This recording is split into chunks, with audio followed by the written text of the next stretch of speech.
चलिए बेटा, we have already done the addition and the subtraction of the vectors, and yes, we also tried to find out by the method of resolution that how can we add more vectors, है कि नहीं?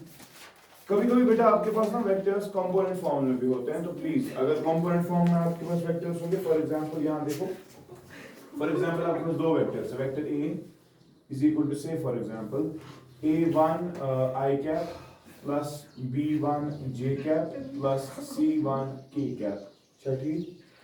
बेश back vector vector b जो है for example बेटा a2 i cap plus b2 j cap plus c2 k cap, अच्छा ठीक। In case आपके पास दो वेक्टर ऐसे हैं, मगर ये कित किन से वेक्टर हम देते हैं in terms of the components, है कि नहीं? तो अगर आपको ये वेक्टर्स ऐड करने हैं तो कांसेप्ट रेजोल्यूशन वाला ही है कि भाई आई कैप वाले को आई कैप ही ऐड होगा, बात समझ रहा है ना? क्योंकि इसके है ना तीन का, इसका इस वेक्टर का असर a1 है अलोंग x एक्सिस, b1 है अलोंग, c1 है अलोंग, ये इसका असर है कि नहीं? So effectively beta, if you want to find this a plus b vector, then go with the simple concept that you have to add them, yes, b1 j cap plus b2 j cap, c1 k cap plus c2 k cap, है तो ये सारे add ही करने हैं आपस में, लेकिन add हम करेंगे कंपोनेंट, बात समझ रहा है? Effectively your answer will be A1 भी जा रहा है आई कैप से ही असर, A2 भी असर आई से जा रहा है, इफेक्टिवली आप बोल सकते हैं A1 प्लस A2 अलोंग आई कैप, बात समझ रहा है? B1 plus B2 along J cap, ठीक है, और C1 plus along K cap, clear? अच्छा, तो ये दिमाग में रखना है आपको बेटा कि अगर इस तरह से दिया गया, हाँ अगर आप पूछेगा कि यार a प्लस बी का मैग्नीट्यूड बताओ, तो मैग्नीट्यूड कैसे निकालेगा? शाबाश, अब तेरे पास वेक्टर ये है ना, तो इसका रिजल्टेंट तुझे पता है मैग्नीट्यूड का, कैसे निकालते हैं रिजल्टेंट का मैग्नीट्यूड? शाबाश, जो i के साथ है वो क्या है? a1 प्लस a2 का स्क्वायर प्लस j के साथ क्या है? b1 प्लस b2 इसका अपना स्क्वायर प्लस शाबाश c1 प्लस इसका भी अपना स्क्वायर, क्लियर? अच्छा, ये आएगा मैग्नीट्यूड ऑफ द रिजल्टेंट, बात समझ रहा है कि नहीं? क्लियर? अच्छा, और हाँ अभी भी तू इसका डायरेक्शन निकाल सकता है, कैसे निकालेगा? मैंने देखो कॉन्सेप्ट सिखाया है, ये वेक्टर यूज टू, ये क्या है? a along i, b along j, c along k, तो ये 3 डायमेंशन है ना, तो डायरेक्शन कोसाइन इस्तेमाल करते हैं, cos alpha a1 plus a2 whole divide by magnitude, cos beta b1 plus b2 whole divide by magnitude, cos gamma c1 plus c2 whole, आगे direction alpha beta gamma आ गया। इस वक्त 3 थे, जरूरी नहीं 3 हो, कभी 2 ही होंगे, तो उस तरह से करते हैं, बात समझ रहे? मतलब डरना नहीं कि ये कैसे होगा, ये कैसे कंपोनेंट फॉर्म में, बस सिंपल सा कांसेप्ट, हमने रेजोल्यूशन भी पढ़ा है बेटा, हमें दिमाग में आना चाहिए कि किस कुछ वेक्टर्स ऐड करें, अच्छा ठीक। तो ये तो एक चीज जो मुझे बतानी थी, चलो लिखता हूं मैं यहाँ पर cos अल्फा कैसे निकलेगा? a1 प्लस डिवाइड बाय, चलो इसका नाम r रखते हैं, ठीक है, डिवाइड बाय r, ये आएगा ना, cos बीटा शाबाश b1 प्लस b2 आएगा ना कि नहीं, डिवाइड बाय r, और यहाँ पर बेटा cos गामा अगर निकालो तो आएगा c1 प्लस डिवाइड बाय, अब देखो कभी आज ये था, कभी कुछ और होगा, कभी होगा यहाँ पर c1 यहाँ होगा माइनस c2, कोई बात नहीं, c1 माइनस c2 अलोंग किया गया, तब कोई कंसेप्ट यहाँ पर है, बात समझ रहे हैं? चलिए बच्चे, मैंने आपको कुछ सवाल भी दिए थे, आई होप आपने किए होंगे।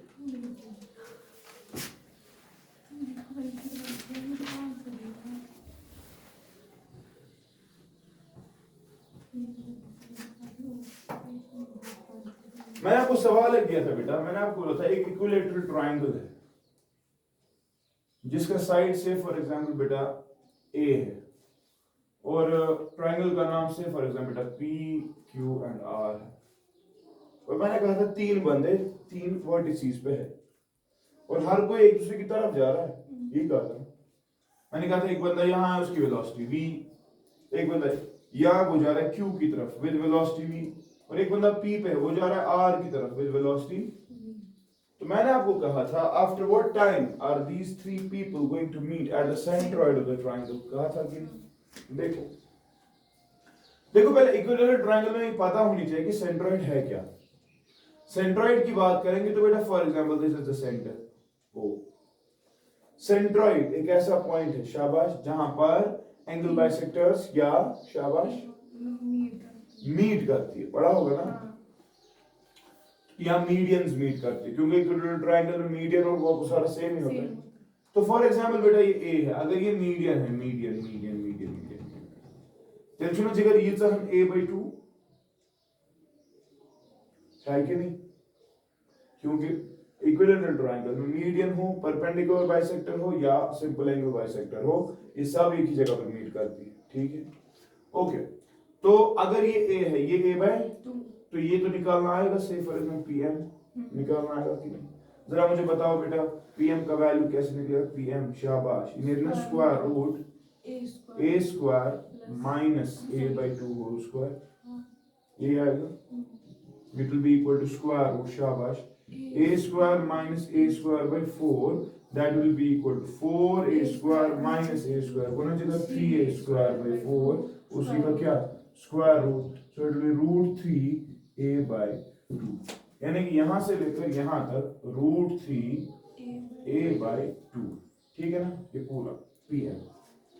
लेकिन बेटा सेंट्रॉइड एक ऐसा पॉइंट होता है इक्विलेटरल ट्रायंगल में जो आपके मीडियन को तोड़ता है in the ratio of 2:1, class 10 coordinate geometry section formula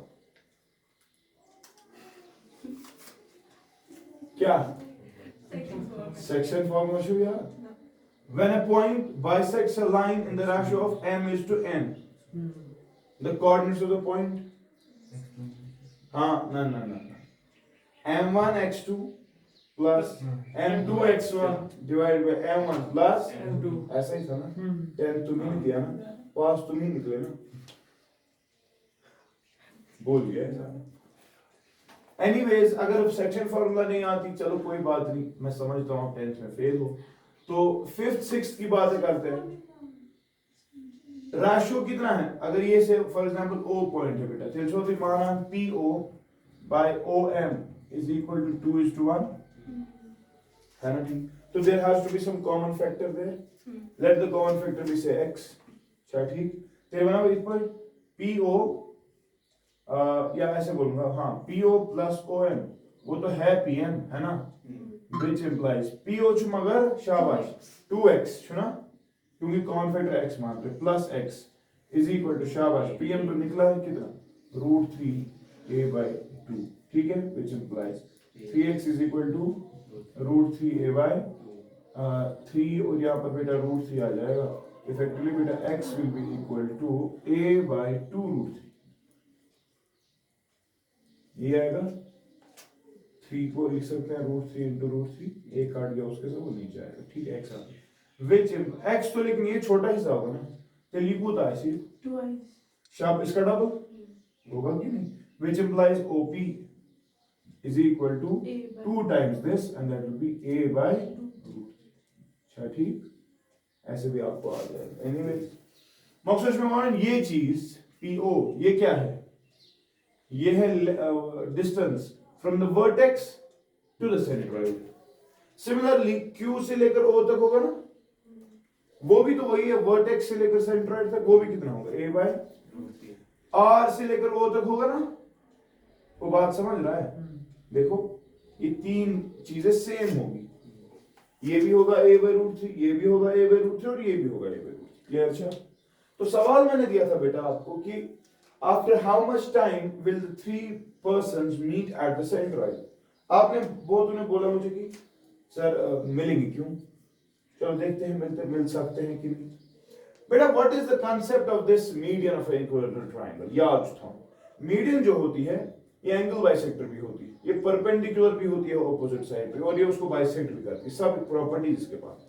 और आपका अगर ये इक्विलेटरल ट्रायंगल है तो ये एंगल कितना, ये एंगल कितना और ये एंगल भी 60। अब अगर इस मीडियन की बात की जाए फॉर एन इक्विलेटरल ट्रायंगल तो इसका जिगर में माना दैट ये एंगल 30 डिग्री है, मानता है कि अब जरा कंसेप्ट लगा, अब तेरा पार्टिकल जाने की कोशिश कर रहा था से फॉर एग्जांपल ऊपर की तरफ जा रहा था, तो ये वाला एंगल कितना है इसके लिए 30, तेल छना है मिस गोरा ज कंपोनेंट इम्स वेलोसिटी, कंपोनेंट नहीं यपर along QO V cos theta और एक होगा इधर की तरफ परपेंडिकुलर V sin होगा कि नहीं। सिमिलरली ये बंदा जाने चाहता है इधर, लेकिन बेटा इसको भी देखो दो कंपोनेंट्स, एक कंपोनेंट इधर और एक कंपोनेंट बेटा इस पे परपेंडिकुलर से इधर।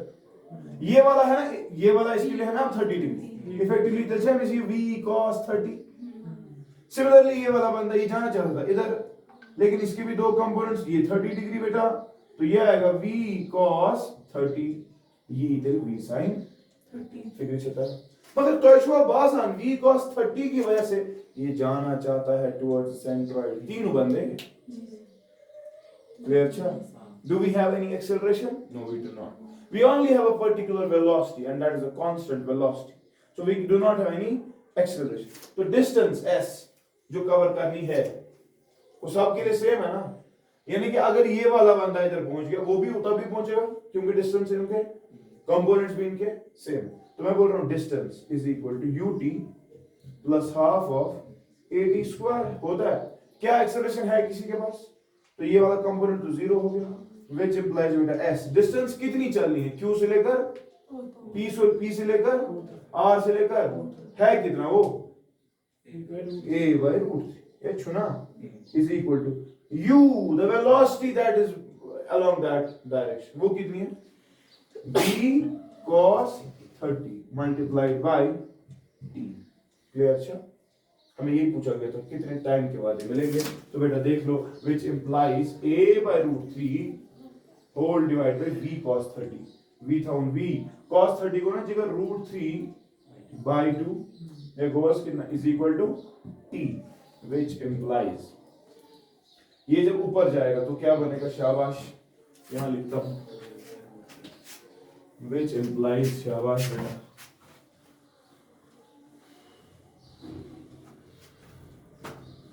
हाँ बताओ, ये आएगा a by root 3 into 2 by v root 3 है ना is equal to t बेटा, which implies twice a upon 3v is equal to the time after which three persons will meet at the centroid। मानता है कि नहीं, वो फिर क्यों मिलेगा, समझ आ गया ना सवाल, सुना रेजोल्यूशन कोई सवाल क्लियर। अच्छा, मैंने आपको एक और सवाल भी पूछा था, अगर पॉलीगन होगा तो ना अगर स्क्वायर होगा, अगर स्क्वायर होगा, स्क्वायर वाले में जरा देख क्या होगा, स्क्वायर वाले में, स्क्वायर वाला स्क्वायर में ये होगा सेंटर, सब साइड्स कितने होंगे, से फॉर एग्जांपल साइड ए, बंदे जा रहे हैं इधर विद बी, ये वाला जा रहा है इधर विद बी, ये वाला नीचे आ रहा है विद बी और ये वाला इधर जा रहा है विद बी। ठीक है, इसको क्या कंसेप्ट आ रहा है,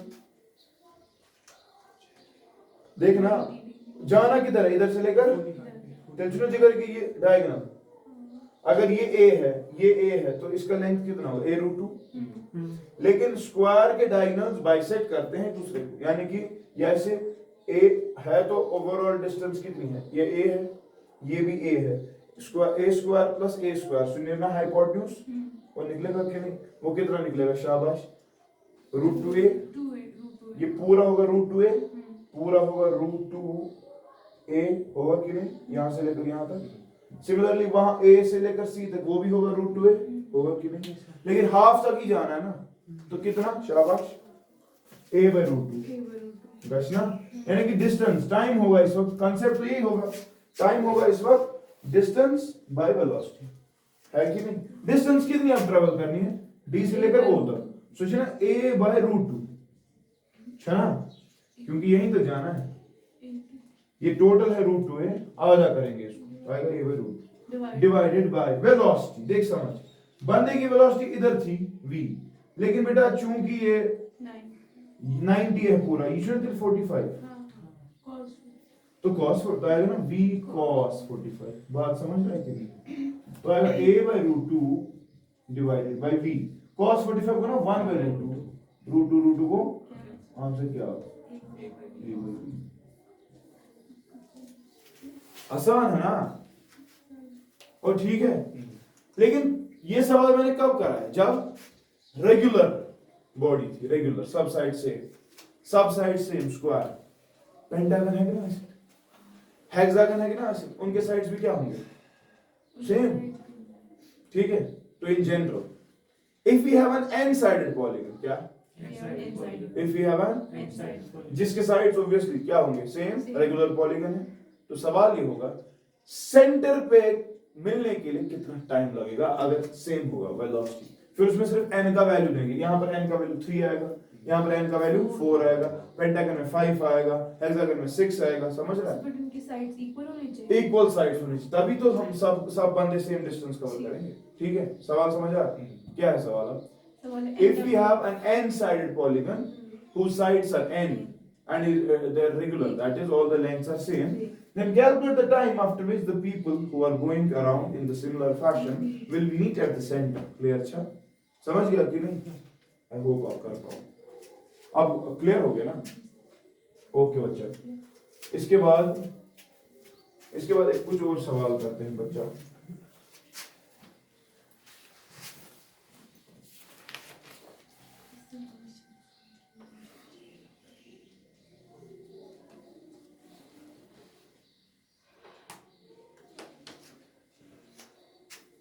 चलो बेटा एक और सवाल देखो।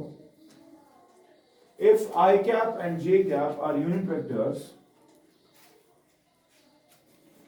मैं अभी सब्ट्रैक्शन, एडिशन और रेजोल्यूशन पे थोड़ा सा न्यूमेरिकल्स करेंगे ताकि थोड़ा सा होल्ड आ जाए, उसके बाद बेटा हम प्रोडक्ट, वो क्योंकि वही रहता है फिर। ठीक है, क्या कहा मैंने? If i cap and are unit vectors along x axis and y axis, then find the magnitude and direction. Then find the magnitude and direction. किसका? Then find the magnitude and direction of I plus j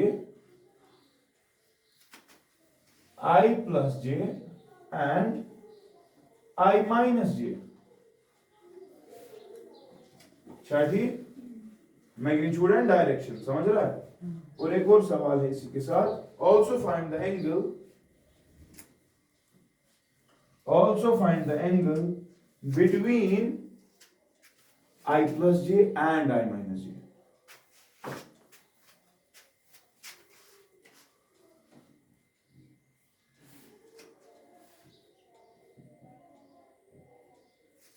जरा देखो बेटा, यहां से क्या बोला गया? दो यूनिट वेक्टर्स हैं, कुछ आई कैप से जे, तो along x axis and y axis. तो आपको तो पता है यहां से होता है आई कैप, यहां से क्या होता है?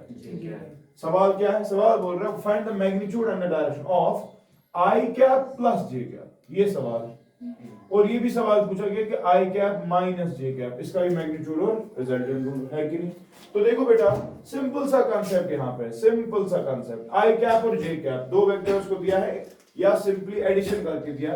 इन जनरल लेट, पहले मैं आई प्लस जे की बात कर रहा हूं, let a b equal to i cap plus j cap, बोल सकते हो ना? अरे बोल सकते हैं। तो मैग्नीट्यूड तो देखो आएगा ए का आएगा निकालना कि नहीं? कितना होगा? शाबाश, मैग्नीट्यूड ऑफ ए, हाँ किसके बराबर होगा? स्क्वायर रूट, हाँ आई कैप के साथ क्या है? 1 प्लस जे कैप के साथ क्या है? तो बताओ कितना का? स्क्वायर रूट 2 होगा कि नहीं? अब उसकी डायरेक्शन निकालनी है कि नहीं? तो यार हमारे पास कितने वेक्टर्स है?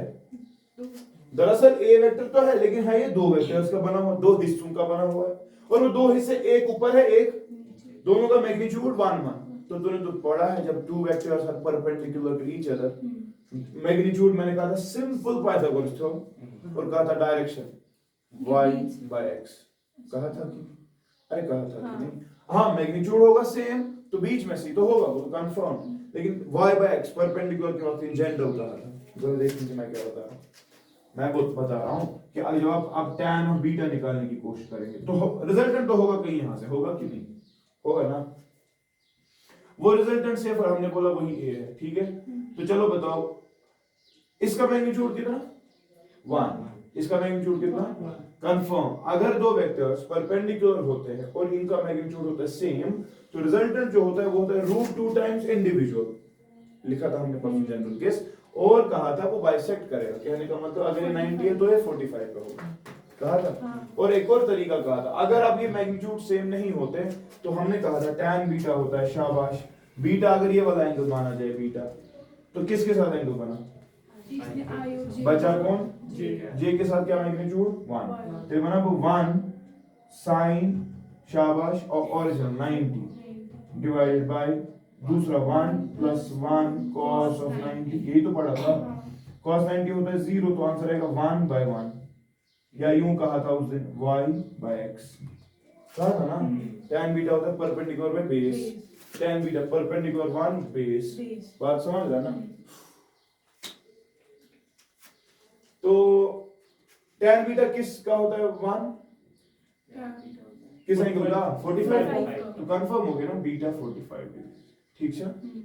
सिमिलरली बेटा अगर मैं आई कैप माइनस जे कैप की बात करूं, ठीक है, आई कैप माइनस जे, आई कैप छो यहाँ पर, जे कैप मगर माइनस वो नीचे है, तो समझो माइनस जे कैप इधर है। इन दो वेक्टर्स का रिजल्टेंट कहां से होगा? लेट मुमकिन समझ लो बी थी, let let b equal to i minus j, ठीक है, आई माइनस जे।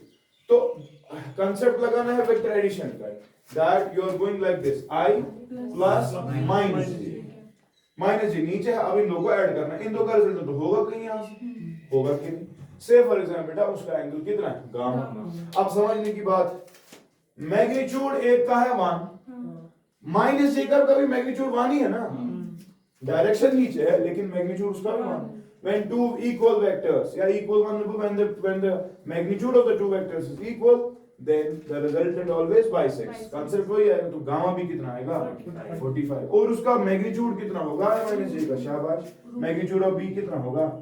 तो इसमें भी स्क्वायर रूट 1 स्क्वायर प्लस इसका भी है ना 1 स्क्वायर, तो आंसर फिर से आ गया ना √2, क्लियर? अच्छा, यानी कि ये भी √2 और ये भी कितना, और इनका एंगल कितना? नहीं, इसका -45, क्योंकि नीचे है ना, फिर क्या फर्क है उसमें? क्लियर? अच्छा, ऊपर वाले को तो बोलेगा +45, यहां पर भी लिखेगा तो 45, लेकिन आंसर बेहतर है कि तू लिख -45 ताकि उसको समझ आ जाए। माइनस आपका वेक्टर अगर एंगल ऐसे एंटी क्लॉकवाइज डायरेक्शन में मेजर किया जाता है तो पॉजिटिव होता है, पढ़ा है मैंने। ये जब -45 वो सुनेगा पाने क्लॉकवाइज डायरेक्शन, ये कर so anti clockwise direction, clear? अच्छा, तो यहां पर बेटा एंगल जो है गामा दैट इज -45 डिग्री, कितना? क्योंकि कांसेप्ट क्या था? tan beta perpendicular by base, perpendicular से -1, बेस क्या है? 1, -1 by 1, तो tan of beta, tan of gamma बेटा इट इज इक्वल टू -1, वो किस एंगल का? -45, क्लियर? अच्छा, समझ रहा है कि? और सवाल ये आया था what is the angle between the two vectors, कौन सा? i plus j and i minus, यानी कि शॉर्ट में पूछ रहा है angle between a and b, वो कितना है? शाबाश, 90 डिग्री। सुना पान में परपेंडिकुलर, आपस में परपेंडिकुलर, क्लियर? अच्छा, समझ गए कि नहीं? तो करो जल्दी कॉपी।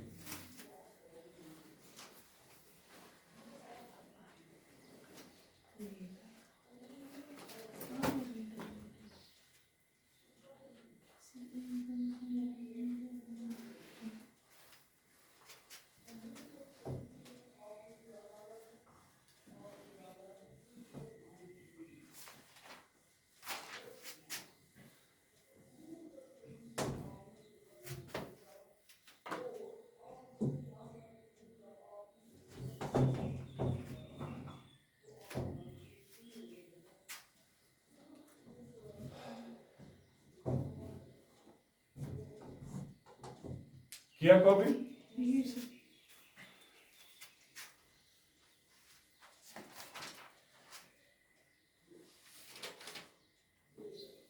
जरा एक और सवाल है, एक और सवाल है। A rope is stretched between two poles. A rope is stretched between two poles, full stop. A 90 Newton block a rope is stretched between Two poles. two poles, full stop. A 90 Newton block hangs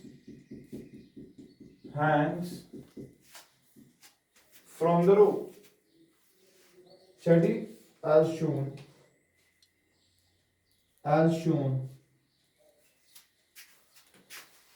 Find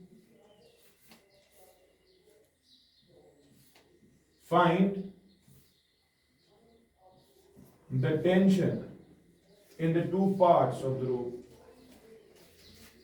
Find the tension in the two parts of the rope. अच्छा ठीक,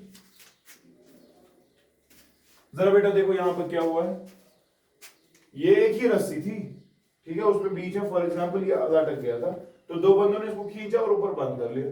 एक बंदे ने कितना angle बनाया ऊपर 45 और इसने 60। सवाल ये है कि इस रोप में कितना टेंशन और इस रोप में, पहले समझो टेंशन एक फोर्स है, टेंशन एक जो ऑपरेट करता है बेटा स्ट्रिंग्स में, स्प्रिंग्स में, रोप्स में, पढ़ा है था और मैंने उस दिन ये बात भी शायद कही थी।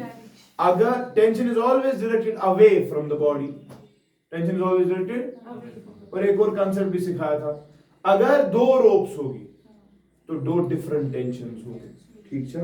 अब देखो बेटा ये तो है एक ही रोप, लेकिन इसके दो हिस्से हो चुके हैं।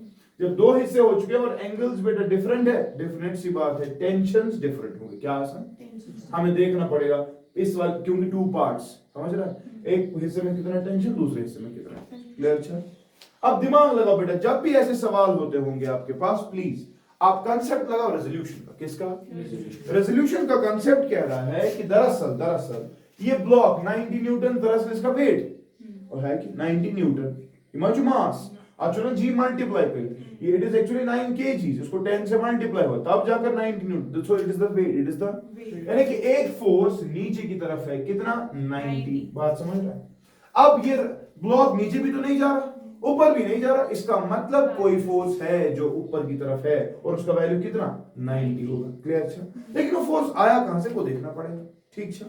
आप देखो बेटा ये वाली रस्सी, इसमें कितना टेंशन है T1। अच्छा तो आप मानते हैं बेटा दरअसल इस टेंशन के दो कंपोनेंट्स हैं, अक्षीय ब्याक्षीय और Which mechanism is a component. Reason to मैं कुस्ताम फोर्स 90 को बैलेंस कर रहा है, मुझे एक यहां से होना ही चाहिए, दूसरा खुद परपेंडिकुलर क्योंकि रेक्टेंगुलर कंपोनेंट्स में पड़े, क्लियर। अच्छा तो ऊपर वाला जो कंपोनेंट जो होगा बेटा, दिमाग लगाओ मैं क्या कह रहा हूं, यहां पर एंगल कितना 45 से जगह माना ये 45 मानता है कि नहीं, तो यहां से कौन सा कंपोनेंट होगा, शाबाश, T1 cos 45 डिग्री। किसी को प्रॉब्लम तो नहीं? ऊपर की तरफ कौन सा कंपोनेंट T1 sin 45 डिग्री, अब मानता है कि नहीं, क्लियर। अच्छा कितना सिमिलरली बेटा अगर आप दूसरी रोप को रिजॉल्व करने की कोशिश करें, वहां पर भी है ना टेंशन, कितना T2, इसको रिजॉल्व करने की कोशिश कर, शाबाश।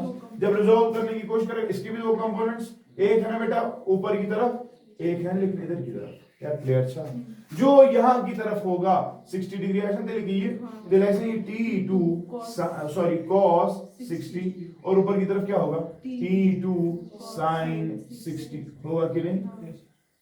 ये सारा सिस्टम इक्विलिब्रियम है कि नहीं। इक्विलिब्रियम कहने का मतलब ना ये ऊपर जा रही है ब्लॉक, ना ये राइट जा रही है, ना ये लेफ्ट जा रही है, ता तिलवान तिल कुम फोर्स असन पान बराबर, शाबाश।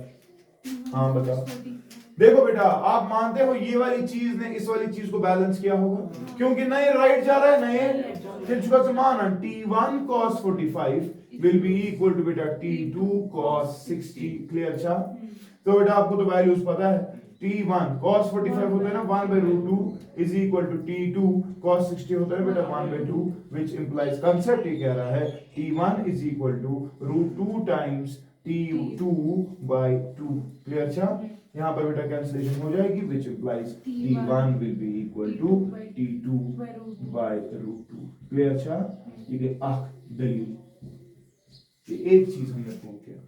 दूसरा चीज भी यहाँ पर सेम है, ये मैंने देखा इक्विलिब्रियम अलोंग हॉरिजॉन्टल डायरेक्शन, ये तो रेजोल्यूशन का ही है, परसों एक सवाल किया है हमने, बात समझ रहा है। अच्छा ये तो एक बात, दूसरी बात 90 नीचे खींच रहा था, ऊपर क्या है T1 sin 60 plus T1 exactly T1 sin 45 plus T2 sin 60, clear. अच्छा ये दो बंदे इस चीज को बैलेंस करने की कोशिश करें। देखो कंसेप्ट क्या था, हमें सवाल पूछा गया था T1 बताओ T2 बताओ, कितने वेरिएबल्स थे? 2 इक्वेशंस कितनी होनी चाहिए? 2 दो होनी चाहिए, लीनियर इक्वेशन 2 वेरिएबल्स, एक बन गई ना, अब दूसरी निकालने की कोशिश कर, जब दो मिल जाएगी सॉल्व हो जाएगा। जरा बताओ फिर बेटा, ये तो अलोंग हॉरिजॉन्टल हमने इक्विलिब्रियम देखा, बताओ अलोंग वर्टिकल कैसे इक्विलिब्रियम चेक किया जाए? शाबाश। T1 sin 45 plus T2 sin 60 equal to 9. मुझे जनाब, हाँ, T1 sin 45 plus T2 sin 60 will be equal to 90. Clear अच्छा? Which implies बेटा, देखो अच्छे से दिमाग लगाओ, T1 के बदले मैं लिख सकता हूँ T2 upon root 2, लिख सकता हूँ क्योंकि अभी निकला है। sin 45 तो पता है 1/√2 प्लस T2 sin 60 कितना √3/2 is equal to 9। तो बेटा देखो यहाँ पर कॉन्सेप्ट है T2/2 plus √3T2/2 is equal to 9 है कि नहीं? अब देखो एक ही वेरिएबल बन गया, एलसीएम कितना, तो आएगा √3 plus 1 times T2 will be equal to 90, which implies that T2 will be equal to 180 divided by 2.732, which implies that T2 will be equal to, शाबाश, ये आएगा ना √3 1.732 plus 1 गुना 2.7, सर आएगा ना डिवाइड, तो बताओ T2 का वैल्यू कितना? शाबाश, 65.88 न्यूटन। क्लियर है? या फिक्री हुआ तरह समझ रहा है? ओरिजिनल फोर्स 65 न्यूटन, T1 कितना होगा फिर? तो इसको डिवाइड कर 1.41 से, which implies T1 will be equal divide by 1.414, 46.59 Newton. These are the values of the tension। आसान है कि नहीं? कंसेप्ट रेजोल्यूशन का, ठीक है? करो copy.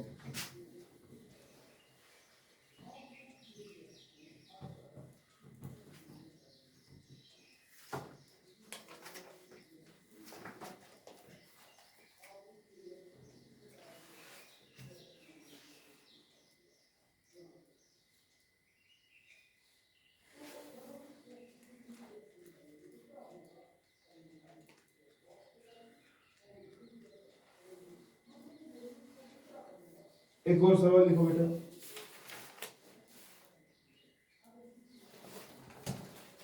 find a unit vector, find a unit vector, find a unit vector parallel to the resultant of vectors, find a unit vector parallel, कहां से? to the resultant of vectors। कौन से vectors है? एक वेक्टर है a equal to I cap plus 4j cap minus 2k cap, ठीक है? और दूसरा वेक्टर है b equal to 3i cap minus 5j cap plus k cap, a equal to I cap plus 4j cap minus 2k cap, और एक और vector है b, शाबाश, 3i cap minus 5j cap plus k cap. सवाल समझ आया? बोलता है find a unit vector which is parallel to the resultant of these two. तो पहले इन दो का रिजल्टेंट निकालना पड़ेगा, क्योंकि unit vector is a vector which has the same direction as that of the given vector, यानी कि वो तो खुद ही पैरेलल हो गया ना। बात समझ रहा है? तो चल बता फिर a प्लस भी पहले निकालना पड़ेगा ना। बता यार, r वेक्टर फॉर एग्जांपल कितना होगा? a vector plus b vector होगा कि नहीं? अब ये किस फॉर्म में वेक्टर है तेरे पास? Component form. तो कंपोनेंट फॉर्म में सिंपल तरीका है एडिशन का, वहां पर एंगल्स देखने की जरूरत, सिंपल तरीका, शाबाश। हाँ बताओ, 1 प्लस गुना 4i क्या, शाबाश, 4j minus 5j effectively minus 1j क्या, बात समझ रहा है? माइनस 2 प्लस 1 माइनस 1k क्या, तो इसको लिखा जाएगा ऐसे 4i minus j minus k, this is the result, है कि नहीं? तो बेटा लेकिन हमें क्या चाहिए, हमें मैग्नीट्यूड चाहिए उसको। हाँ। तो बताओ मैग्नीट्यूड कैसे निकलेगा रिजल्टेंट का। शाबाश, स्क्वायर रूट, हाँ 4 square plus minus 1 square plus minus 1 square, clear छा, स्क्वायर रूट, शाबाश 16 प्लस 1 प्लस 1 बोला square root 18 that is equal to बेटा स्क्वायर रूट, मैं इसको लिख सकता हूँ ऐसे 9 into 2 देखा 9 का लेकिन 3 आएगा 3 रूट 2, क्लियर छा, इक्वल रिजल्ट है। मगर सवाल ये नहीं, सवाल है find a unit vector which is parallel to r. So कोणाची r क्या है? So क्या है? तर by definition of unit vector it is defined as vector divided by magnitude. Then सुनो so vector r divided by magnitude of r. और है कि नहीं? Vector r क्या है? शाबाश 4i cap minus j cap minus whole divided by 3 root 2. Clear अच्छा? जरा दे दे अपना अपना 4 को जब अपना देंगे तो आएगा 4 by 3 root 2 i cap minus 1 by 3 root 2 j cap minus 1 by 3 root 2 this is r cap. Clear अच्छा? क्योंकि इसने बेचारे ने पूछा था कि वेक्टर होना चाहिए पैरेलल, कुछ और कभी पूछेगा परपेंडिकुलर, वो देखना पड़ेगा आपको इस वेक्टर को परपेंडिकुलर कौन सा वेक्टर है, फिर उसका यूनिट वेक्टर। क्लियर अच्छा? समझ तो रहा? फिर वो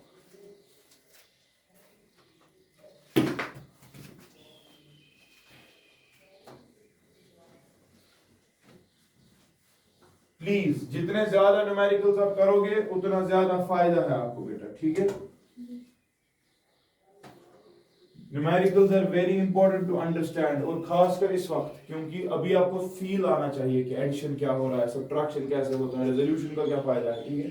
फिर पारने योग किया तेल से फिर किताबों पे बहुत थ्योरी भरी हुई, प्रैक्टिस न्यूमेरिकल्स बस और कुछ नहीं। Clear? Purchase very good books and try to solve the numericals and follow only one book. कोई एक किताब खरीदो, बस उसको फॉलो करो, पूरे साल उसको अपना दोस्त बनाओ, क्योंकि किताबें धोखा नहीं देती, दुनिया धोखा देगी, किताबें नहीं देगी, ठीक है।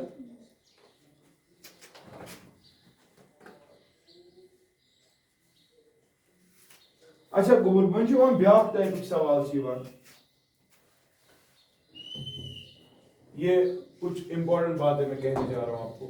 सवाल आते हैं कि इफ द मैग्नीट्यूड या if you have two equal vectors, कितने, या if the magnitude of two vectors is same, then how many vectors are required? How many minimum number of vectors are required to produce a zero resultant? शाबाश, अगर vectors है उन सब vectors का magnitude क्या है, सेम, तो बताओ कितने वेक्टर्स चाहिए कम से कम ताकि रिजल्टेंट जीरो आए। शाबाश, 2 एग्जैक्टली। 3 से भी आ सकता है, 4 से भी आ सकता है, लेकिन 2 मिनिमम होंगे कि नहीं, क्योंकि तब उनको ऑपोजिट लगा देंगे, आंसर आ जाएगा ना 0। जरा लिख के रखिए points. In case the magnitude of the vectors is equal, in case the magnitude of the vectors is equal, in case the magnitude of the vectors is equal, the minimum number of vectors required, the minimum number of vectors required to produce a zero resultant, to produce a zero resultant is 2 exactly। ठीक, क्यों, क्योंकि तब आप बेटा इसको ऐसे लगा देंगे या ऐसे लगा देंगे, है ना, इधर they will face each other और they will be against each other. Clear? अच्छा, दोनों केस में रिजल्टेंट 0 आएगा क्योंकि मैग्नीट्यूड क्या है, सेम, तो हाँ ऐसे लगा सकते हैं। दूसरी चीज, अगर वेक्टर्स का मैग्नीट्यूड सेम नहीं, तो कितने वेक्टर्स से बेटा आप 0 ला सकते हैं, एग्जैक्टली 3। क्योंकि देख तब क्या होगा, तब ट्रायंगल लॉ फॉलो होगा, और ट्रायंगल लॉ का कांसेप्ट ये है, अगर तेरे पास 3 है अनइक्वल, कोशिश करेंगे हम वो ऐसे आ जाए ऑर्डर में, 0 आएगा ना। बात समझ रहे या क्लियर? अच्छा, क्या हो रहा है? शाबाश। if in case the magnitude of the vectors is unequal, then the minimum number of vectors required to produce a zero resultant will be 3 exactly। ठीक है बेटा, अगला, अगर आपके वेक्टर्स, ये तो बेटा ऑब्वियस ही बात है, ये वाली चीज और ये वाली, ये they lie within the plane, they are coplanar. लेकिन अगर प्लेन में भी वेक्टर्स नहीं और उनका मैग्नीट्यूड क्या है, अनइक्वल, मैग्नीट्यूड क्या है, देन रिमेंबर बेटा the number of vectors required, the minimum number of vectors required to produce a zero resultant is, अगर अनइक्वल, देखो समझो, अनइक्वल है लेकिन प्लेन में भी, ये तो प्लेन में थे, 3 थे तो हो गया 0, लेकिन अगर प्लेन में नहीं होंगे तो याद रखोगे बेटा 4 वेक्टर्स में से कितने, रिमेंबर बेटा इन केस ऑफ लिखना, in case the vectors are non coplanar,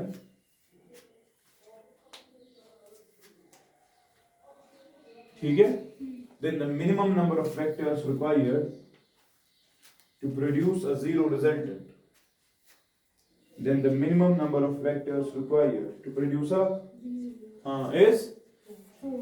आपका याद क्लियर, अच्छा कोशिश करना 3 डायमेंशनल फिगर बनाने की और देखना जीरो रिजल्टेंट आ सकता है कि नहीं, क्लियर, अच्छा ओके। नेक्स्ट, एक और टाइप ऑफ सवाल आपको पूछा जाता है बेटा, सवाल यह आता है कि अगर हमारे पास से फॉर एग्जांपल 3 वेक्टर्स के मैग्नीट्यूड्स, 3 वेक्टर्स है, अनइक्वल है, ठीक है, जैसे फॉर एग्जांपल 4, 6 और 8, ठीक है, एग्जांपल दबान, क्या ये तीन वेक्टर्स है, 3 वेक्टर्स का मैग्नीट्यूड दिया गया, डायरेक्शन वायरेक्शन एंगल कुछ नहीं दिया गया, बोलता है सवाल can they produce zero resultant, can they produce zero resultant. हमने तो पढ़ा था, yes, minimum number of vectors required to produce a zero result if they are unequal is 3, so there is a possibility that they can produce zero, but always it is not possible, क्योंकि कभी triangle नहीं बनेगा। तो बात समझ रहा है, मतलब एक वेक्टर इधर है, एक वेक्टर इधर है और एक और वेक्टर इधर, ये कहां जीरो लाएंगे, तो एक कंडीशन होगी ना कोई, उस कंडीशन को भी समझना, याद रखना। कोई 2 को आप सिलेक्ट करो और उनका रिजल्टेंट रेंज देखो, क्या देखो, जरा देखो मुझे बताओ, 6 और 4 का रिजल्टेंट रेंज क्या है असली रेंज, या तो 10 या तो 2, बात समझ रहे, सुना मैक्सिमम, और ये क्या है, बात समझ रहे हैं ना। अगर इस वाले रेंज में आपका 8 लाई करेगा, अगर इस वाले रेंज यानी कि with in 2 to 10 does 8 lie, yes it does, therefore it can produce, they can do it with some angle, there is a possibility that these two can produce a zero resultant। क्यों, क्योंकि 2 से लेकर 10 तक सब values possible है ना इसके, कहीं ना कहीं पर 8 भी कर रहे होंगे, तब लगा दे ये वाला 8 उसके ऑपोजिट, बात समझ रहे हैं, क्लियर, अच्छा। तो याद रखिएगा, in case of vectors when the magnitudes are given, if the resultant range of any two, if the resultant range of any 2 can comprises of the other, the third one, ठीक, or if the third vector, the magnitude of the third lies within the resultant range of the first two, then yes they can produce a zero result। अब लिखिए, in case of 3 vectors and their magnitudes are given, in case of 3 vectors with their magnitudes are given, then to produce a zero resultant, then to produce a zero क्या resultant, the magnitude of the third, the magnitude of the must lie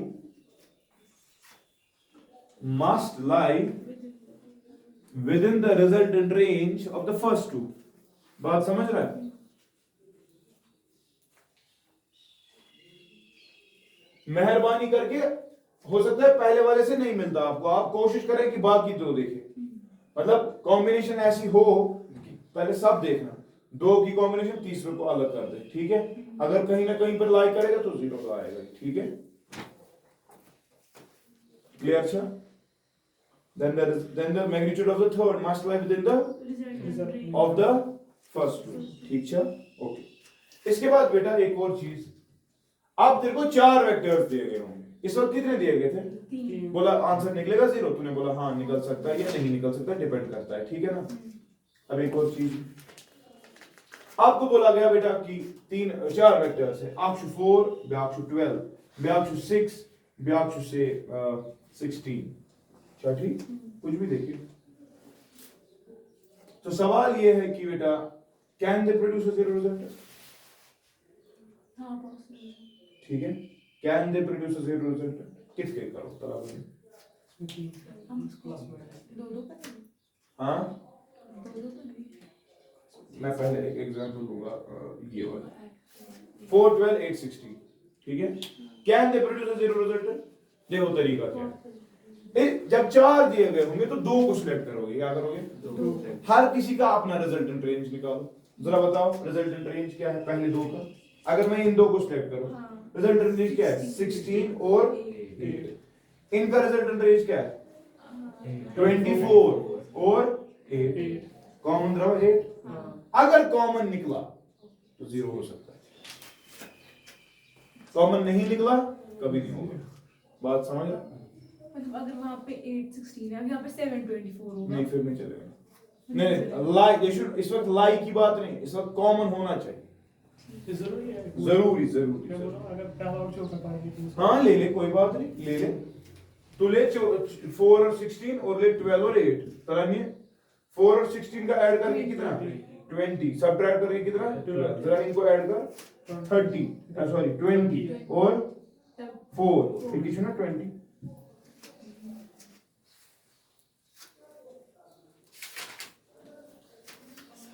यार table बनता है कितना,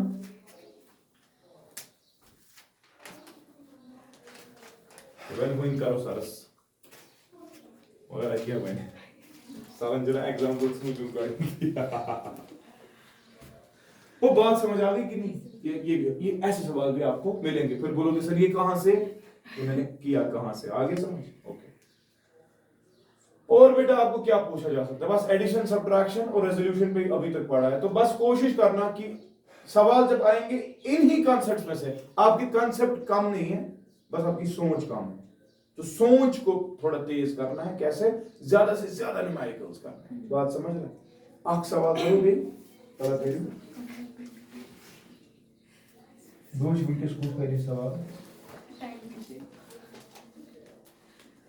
a car has 2 velocity components, a car has 2 velocity components, कुछ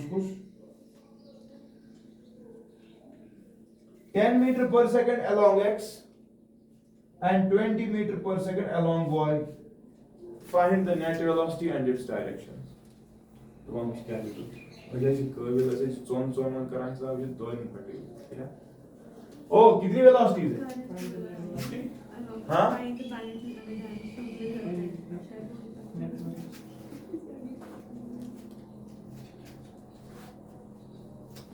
क्या, find the net velocity, यानी कि magnitude and direction, कितनी वेलोसिटीज है बंदे के पास, ओ गाड़ी के पास कितनी वेलोसिटीज है 2, 10 along x 20 along, तो कैसे लिखेगा, इसकी वेलोसिटी कैसे लिखी जाएगी इन वेक्टर फॉर्म, स्वागी 10 आई क्या प्लस 20 आएगा ना, डरना नहीं, लिखना है, यही तरीका है, ये ना पोजीशन वेक्टर ही होती है हर का कंपोनेंट, असर सुनाई वेलोसिटी का असर ऐसा है 10 है along I 20 along, ये चला के देखा, अब दिमाग लगा, एडिशन हो या रेजोल्यूशन हो, रेजोल्यूशन पढ़ा ना तूने परपेंडिकुलर वाले में, है ना, ये परपेंडिकुलर का ही जोड़, ये तो कहने का मतलब इस वेलोसिटी के 2 कंपोनेंट्स है, आप 10 along I 20 along j, या अपनी मर्जी है तेरे को, तो ऐसे बना, यहां से है 10 ऊपर से है 20, रिजल्ट होगा ना यहां से, वही तो भी है, बात समझ रहे हैं, तो 2 vectors are perpendicular to each, अब क्यों लगाएगा तो ट्रायंगल लॉ, अब तक क्या परेशानी उठाएगा,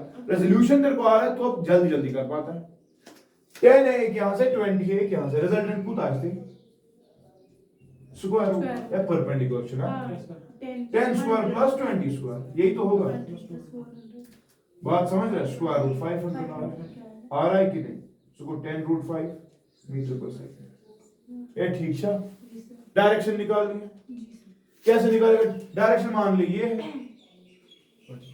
10 बीटा, हाँ कितना जो हो गया 45 10 और 20 है ना ये मच सेम ये आएगा करेगा tan बीटा परपेंडिकुलर में base sin 20 by 10 is equal to tan of beta तो beta is equal to tan inverse 2 बात समझ रहा है नहीं देखो ये मैंने किया with the help of resolution मैंने बोला दरअसल इन दो को जोड़ के v बनना चाहिए लेकिन अगर v की कंपोनेंट्स की बात की जाए बेटा 10i और 20j तू करेगा उस तरह से स्क्वायर रूट 10 का स्क्वायर प्लस 20 का स्क्वायर यही तो है उसके बाद जब डायरेक्शन निकालने की कोशिश करेगा जब तू इसको प्लॉट ही तो करना है बात समझ रहा है ना तो इस वक्त दिमाग लगा कि जब ये कंपोनेंट फॉर्म में होता डायरेक्टली डायग्राम बनाओ और वो नहीं करना आप a sin theta divide by b plus a cos ना क्लियर अच्छा समझ रहा है निकलेगा वैसे भी लेकिन बेहतर है कि ठीक है कल ब्याक सवाल करें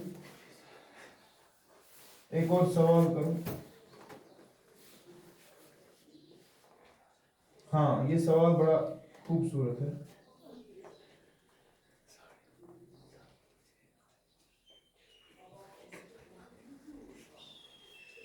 A force of 5 newtons acts on a body. A force of क्या? 5 newton. 5 newtons acts on a body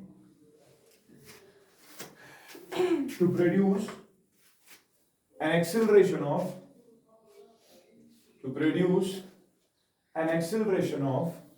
16 meter per second square. ठीक at an angle of 37 degree at an angle of 37 with the horizontal ठीक है 37 ठीक find the mass of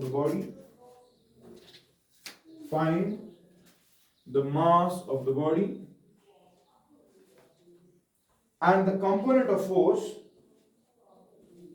which doesn't cause motion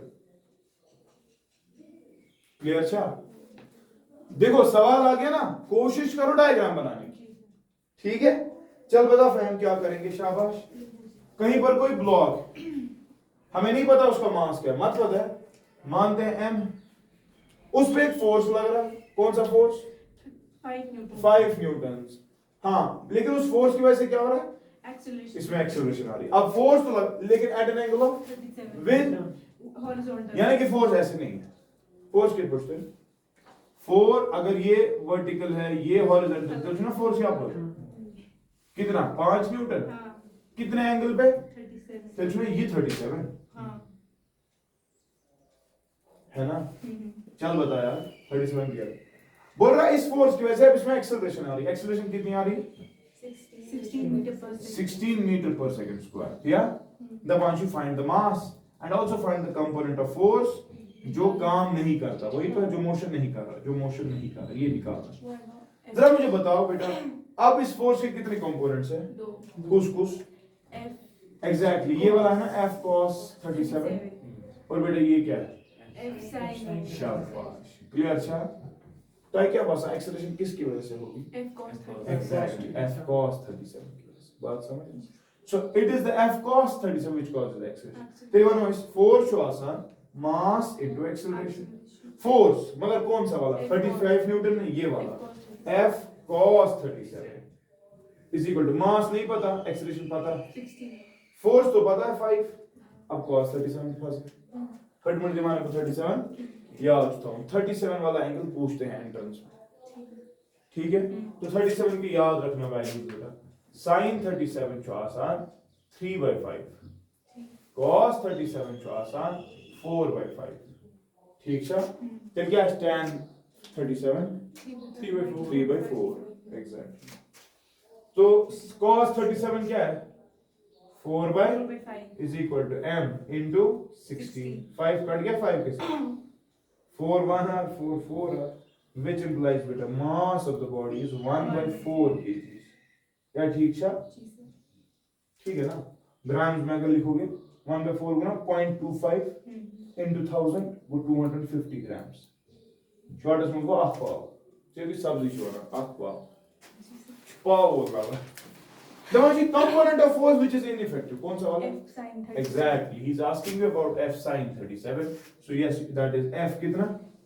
F is 5. 5. Sin 37 तो पता है? 3/5. 3/5. Exactly बेटा. देखो 3 Newton of force जाया हो रहा है, 2 ही न्यूटन काम कर रहा है. क्या क्लियर छा? ये 2 न्यूटन है F cos 37. 2 न्यूटन जिसने काम किया. 2 न्यूटन को ये 3 Newton. 3 न्यूटन को ये रिजल्टेंट छो 5. 5 Newtons. छा ठीक? क्या क्लियर छा? फिर बोल.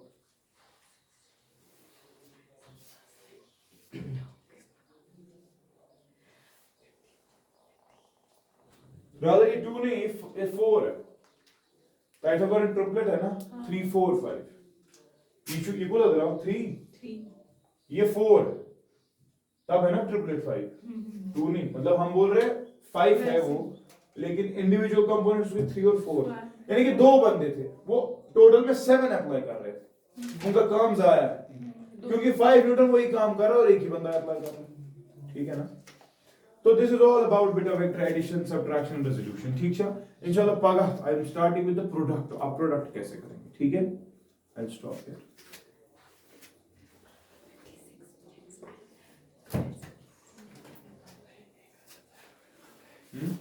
सात बराबर 1 घंटा.